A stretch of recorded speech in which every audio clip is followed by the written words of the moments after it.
September 30th, 2021. Midnight.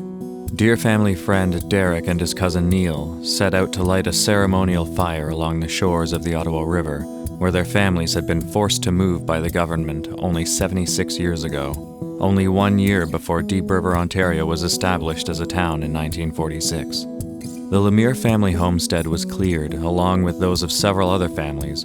parts of which can still be found in the form of structures like the old cabin-turned-storage shed at the Deep River Yacht Club. Set to keep what was ceremonially called the sacred fire burning for the full 24 hours, Derek was tasked with keeping watch, and I, happy to help pass the time with good company and music, accepted the offer to stay through the night and keep the sacred fire burning until the morning salutations and rituals performed by various members as well as an elder from local First Nations took place.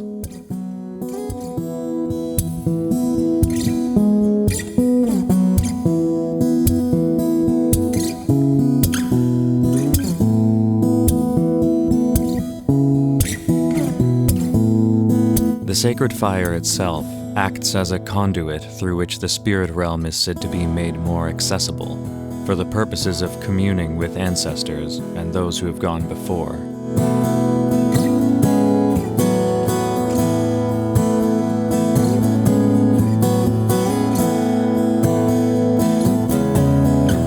While it seemed simple enough to keep a fire going and our spirits up down by the waterfront, I think I didn't take the importance of the task at hand to heart until I heard one of the coordinators of the ceremony point out both Derek and I, stating that we had kept watch over the sacred fire. It has typically seemed trivially easy to me to keep a fire going, and have not placed near as much importance on it, not in the same way.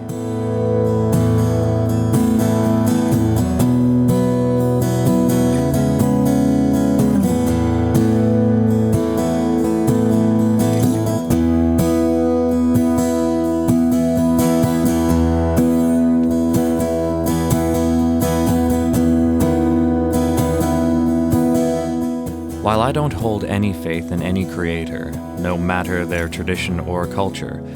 I still felt the weight of the significance that was placed on that fire, and the proceedings around it when the sun rose. The drums beat, a smudging ceremony took place for those who wished, and the elder shared stories about the pipe he was gifted. He shared tobacco with all those who were present, and they were all encouraged to place this first of the sacred medicines into the fire with their own personal prayers or well wishes to be contained within, essentially lifting them up to ancestors and the Creator.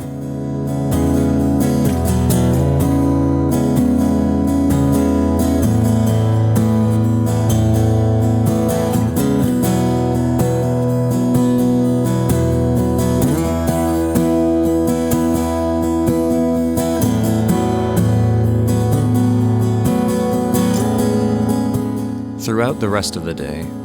there were musical performances by the likes of Mark Odette, and Neil spoke of the history of the area and his ancestors, and of the relationship of the First Nations with not only Canada, but England and France as well.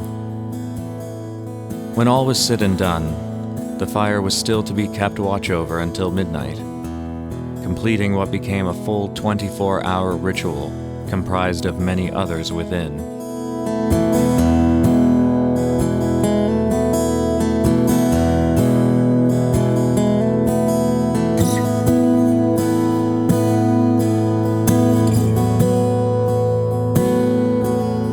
Of course, I went back down to the water with my guitar and sat with Derek until the hour struck and we put the fire out.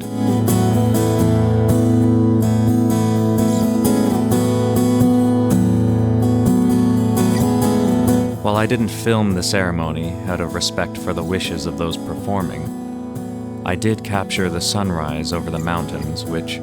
given the reverence of the sun by the First Nations represented that day, I think is a beautiful alternative,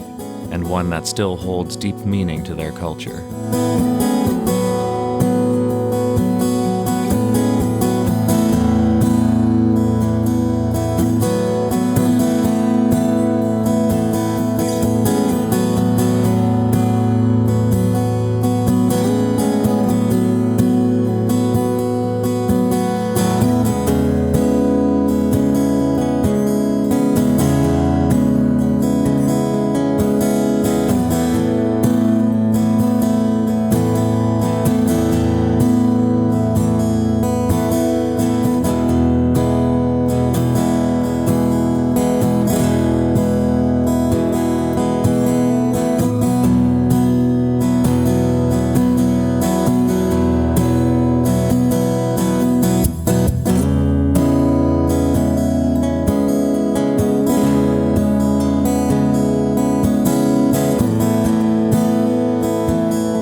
As we live and grow through this next year,